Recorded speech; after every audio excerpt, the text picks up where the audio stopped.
24x7 India में आपका स्वागत है। मैं हूं आपके साथ नेहा। शिवपुरी विश्व गीता प्रतिष्ठानम उज्जैनी के तत्वाधान में संचालित गीता स्वाध्याय मंडल द्वारा उत्सव के क्रम में तृतीय उत्सव आद्य शंकराचार्य प्रकोट उत्सव का आयोजन सरस्वती शिशु मंदिर अस्पताल चौराहा शिवपुरी में समय 5:30 बजे हुआ।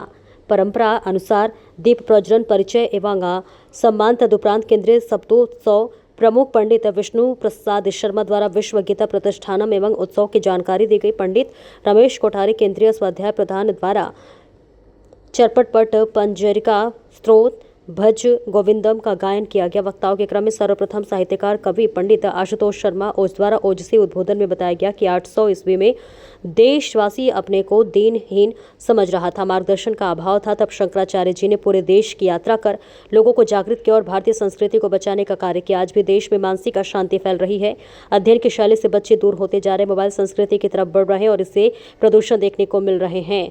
तो वही दूसरे वक्ता डॉक्टर ओम प्रकाश निरखा ने बताया कि केरल में कार्डिग्राम में शिव गुरु आर्यम्बा से 788 ईस्वी में वैशाख शुक्ल पंचमी को शंकराचार्य को जन्म हुआ। 12 वर्षों की आयु में चारों वेद उपनिषद सारे ग्रंथों का ज्ञान प्राप्त कर लिया था। अल्प आयु में ही धर्म ध्वज धारण कर संस्कृति का उत्थान किया। उन्होंने विवेक चूड़ामणि नाम ग्रंथ लिखा, कहा कि भक्ति ही मोक्ष दे सकती है, ब्रह्म सत्य जगत मिथ्या की है और की शिक्षा के माध्यम से अभेदा माया का अंत किया और अद्वैत सिद्धांत का प्रतिपादन किया। तृतीय वक्ता पंडित दामोदर प्रसाद गौतम जी ने बताया कि 8वीं ईस्वी में भारतीय संस्कृति का पतन होने लगा था। बौद्धों के समय मदरापन व्याभिचार बढ़ गया है। शंकराचार्य जी ने अल्पायु में ही शस्त्र प्रारंभ हो गए थे और जगह जगह शास्त्रार्थ के माध्यम से लोगों को जागृत किया। वह काम शास्त्र में संवाद करने लगी और शंकराचार्य जी ने कुछ समय लेकर अपने को दूसरे शरीर में प्रवेश कर काम शास्त्र में भारतीय को परास्त किया। इसी प्रकार हमें पूर्वजों का स्मरण करना चाहिए, उनकी योगासन से हमें शिक्षा ग्रहण करना चाहिए। कार्यक्रम में विश्व गीता प्रतिष्ठानम के जिला संयोजक ओम प्रकाश शिवहरे, जिला उत्सव प्रमुख सुरेंद्र कुमार शर्मा, स्वाध्याय प्रधान सुनील भार्गव, भगवान सिंह यादव ने, सियाराम शर्मा, अमृतलाल महते, मधुसूदन भार्गव, राजेंद्र कुमार शर्मा, दीप शर्मा एवं अन्य लोगों ने अपनी सहभागिता दी। शिवपुरी से ब्यूरो रिपोर्ट। सनातनियों पर लगातार आक्रमण हो रहे थे। उस दौर में आदि शंकराचार्य जी ने जो कार्य करके दिखाया, मुझे लगता है कि वह देवीय कार्य था और किसी ईश्वरीय शक्ति ने ही उनको यहाँ पर भेजा था और उसी रूप में उन्होंने वह कार्य करके यहाँ पर दिखाया। गीता के भाष्य के बारे में जब हम उनकी चर्चा करते हैं तो शंकराचार्य जी का जो भाष्य है वो अद्वैत वेदांत दर्शन का एक महत्वपूर्ण अंग है। उन्होंने जिस तरीके से गीता को प्रस्तुत किया बेहद सरल ढंग से, वह अपने आप में अनुकरणीय है। गीता हम सबके जीवन को उद्धार देने वाली, गीता हम सबके जीवन का पथ प्रशस्त करने वाली एक ऐसी कथा और एक ऐसी पुस्तक है जिसके अध्ययन मात्र से, अनुसरण करना तो मैं समझता हूँ कि कठिन हो सकता है, लेकिन अध्ययन मात्र से जीवन की कई सारी शंकाओं का, समस्याओं का समाधान स्वतः ही होता है। आज से कई वर्षों पूर्व, ज्यादा नहीं, मैं अगर 10 वर्ष पूर्व की बात करता हूं तो मैं देखता हूं कि उस समय अवसाद के मरीज, जिनको हम डिप्रेशन का मरीज कहते हैं, हमको गिने चुने लोग मिलते थे या मिलते ही नहीं थे आज से 10 साल पहले। अगर हम शिवपुरी की बात करें तो शिवपुरी में मेडिकल कॉलेज तो तब था नहीं, लेकिन जिला चिकित्सालय में एक भी मानसिक रोगों का चिकित्सा करने वाला एक भी डॉक्टर चिकित्सक नहीं था। लेकिन आज मेडिकल कॉलेज में हम जाते हैं तो कम से कम 20 हैं। ये जिस तरीके से अवसाद बढ़ रहा है, लोगों को मानसिक रूप से विकृति प्रदान कर रहा है, उसका मूल कारण अगर हम देखते हैं, खोजते हैं, तो मैं युवा होने के बाद ये समझता हूं कि हम लोगों ने जो अध्यापन का कार्य बंद किया है वह इसका मूल कारण है। क्योंकि भारतीय संस्कृति इतनी विशाल है, इतनी विराट है, उसमें इतना सब कुछ है कि अगर हम उससे अपना जुड़ाव रखते हैं तो मानसिक रोग, अवसाद, इन सब से हम कभी अपना वास्ता जोड़ ही नहीं सकते। हमारे पूर्व के लोग, हमारे बुजुर्ग मान्यवर, चाहे आदरणीय पुरुषोत्तम जी हो, नीकरा जी हो, इस सदन में बैठे हुए जितने भी लोग हैं, ये सब लोग उस पीढ़ी के लोग हैं जो लगातार अध्ययन करते थे। अध्ययन न सिर्फ करते थे, उस अध्ययन को लोगों में बांटते भी थे। उसका नतीजा ये निकलता था, उसका सारांश ये निकलता था कि लोग कभी भी अपने आप को मानसिक रूप से रोगी नहीं मान सकते थे, समझते नहीं थे। लेकिन आज जब अध्ययन से, अध्यापन कार्य से हम लोग दूर हो गए हैं, तब ये समस्या हमको विकट रूप में दिखती है। आज गीता को हम लोगों ने दूर से केवल बातें करना प्रारंभ कर दी हैं। पहले गीता घर में रखी जाती थी तो लोग उसका अध्ययन करते थे, लेकिन आजकल के युवाओं को जब हम देखते हैं तो वो केवल इसमें खोए हुए हैं, मोबाइल में। और इसकी वजह से हमारा जो अध्ययन करने की शैली परंपरा थी, उससे हम लोग दूर हो गए हैं। हम लोग कोसों दूर हटते चले जा रहे हैं। इसलिए गीता के अध्ययन न करने की वजह से कई सारी समस्याओं को हम लोग स्वतः ही पाते हैं। अगर आज हम लोग विचार करें, अगर हम गीता को अपने बच्चों को पढ़ाना प्रारंभ करें, तो वो न सिर्फ अच्छे संस्कार प्राप्त करेंगे, बल्कि भारत में एक अच्छी परंपरा को, सनातनी परंपरा को विकसित करने में, बढ़ाने में कोई भी कोई कसर नहीं छोड़ेंगे। आज हम सब लोग देखते हैं कि घर में कई सारी बातें उत्पन्न होती है। एक बात का मैं यहाँ पर खंडन करता हूँ, हम लोगों ने ये परंपरा बना ली है, हमने ये मान लिया है कि घर में महाभारत रखने से महाभारत होती है, ना रखने से कम होती है क्या?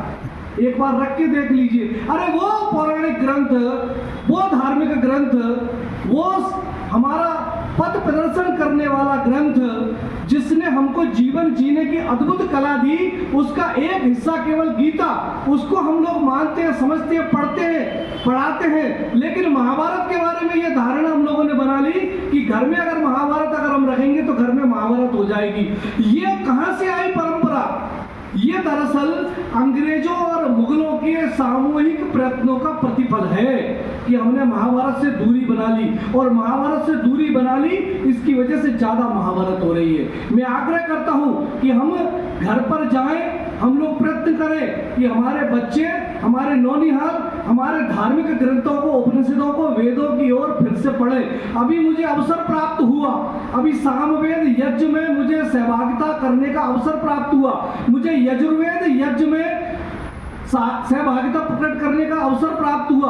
और उन मंत्रों को जब हम केवल पढ़ रहे थे और उसके भावों को समझने की कोशिश कर रहे थे, तो हम लोग देख रहे थे कि हमारा कितना विराट दर्शन है, हमारे पास में कितनी समृद्ध ये परंपरा है, लेकिन हमने इससे दूरी बना ली। इस वजह से आज सारी समस्याएं हैं। अवसाद का मैंने केवल एक उदाहरण दिया, लेकिन हमारे धार्मिक ग्रंथों से और खासकर वेदों से दूरी, महाभारत से दूरी और गीता से दूरी, इसका मूल कारण है कि आज जितनी भी विकृति, जितनी भी समस्याएं हम समाज के बीच में देखते हैं, उनके मूल में हमको यही नजर आता है। मैं बहुत बहुत धन्यवाद यहाँ पर गीता प्रतिष्ठानम के समस्त बंधुओं का, आदरणीय विष्णु शर्मा जी, आदरणीय सुरेश जी, समस्त महानुभावों का ज्ञापित करना चाहता हूं कि आप लोग कम से कम युवा पीढ़ी को मार्ग दिखाने के लिए तो एक कदम बढ़ा रहे हैं। मैं आपको साधुवाद देता हूं कि आप लोग कम से कम इस अवसर पर, आद्य शंकराचार्य जी को लोग भूल चुके हैं, वो जानते ही नहीं, केवल एक बार कहीं पढ़ लिया,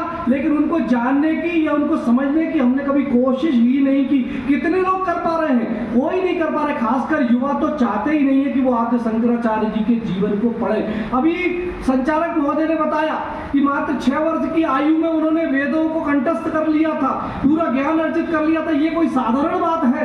14 वर्ष की आयु में चारों दिशाओं में मठों की स्थापना करके भारत को कश्मीर से लेकर कन्याकुमारी तक एकरूपता के संदेश में बांध दिया था, समाज को एकजुट करने का मंत्र दे दिया था। और जो दीनहीन समाज दिख रहा था, हो रहा था, और विकृतियों से जो लगातार बढ़ा हुआ दिख रहा था, उस समाज में जागरूकता, और उस समाज में अगर जागरूकता का संदेश किसी ने दिया तो वो आद्य शंकराचार्य जी ने दिया। शंकराचार्य जी को न सिर्फ पढ़ना बल्कि उनके दिए हुए दर्शन को हमको आत्मसात करना, यही आज के दिवस का मूल उद्देश्य है। इस वजह से मैं आपको साधुवाद देता हूं। बात तो बहुत सारी करनी थी, लेकिन समय अवधि का अपना ध्यान रखते हुए मैं यहीं पर अपना स्थान ग्रहण करता हूं। आप सब लोगों को साधुवाद देता हूं, धन्यवाद देता हूं। लेकिन मैं आप लोगों से एक प्रार्थना और भी करता हूं कि केवल एक बंद कमरे तक सीमित हमको नहीं रहना है। मैं एक कदम आपके साथ बढ़ाने के लिए तैयार हूं। गुरु तीर्थमेकम सभा समुद्रम शिरसा नमामि, सभा समुद्रम शिरसा नमामि, निगमागम यातारम व्याख्यातारं च शास्त्रयो, नमामि भगवत्पादं शंकरं लोक शंकरम, नमामि भगवत्पादं शंकरं लोक शंकरम। मैं आदि भगवान शंकराचार्य की अवतार आदि शंकराचार्य जी को बार बार उनके श्री चरणों में नमन करते हुए आप सबके सामने अपनी बात रखता हूँ। आदि शंकराचार्य, आदि इसलिए कहा गया क्योंकि शंकराचार्य की परंपरा 8वीं शताब्दी से लेकर आज 21वीं शताब्दी तक यथावत चली आ रही है और आज भी शंकराचार्य हैं। लेकिन उनमें सबसे आदि शंकराचार्य वही हैं जिनका जन्म केरल प्रदेश में कालड़ी ग्राम में हुआ था और सन 788 ईस्वी में हुआ था। उस समय ये था कि मुगलों का प्रभाव का हो, अवैदिक दर्शनों का प्रभाव का हो, जैन और बौद्ध दर्शन जो वेदों का विरोध कर रहे थे, और बौद्ध दर्शन ने तो इतनी हद कर दी थी कि बौद्ध भिक्षुणियाँ और भिक्षु सब बौद्धों, चैत्यों और बिहारों में रहते हुए विहार भी कर रहे थे और व्यभिचार भी कर रहे थे।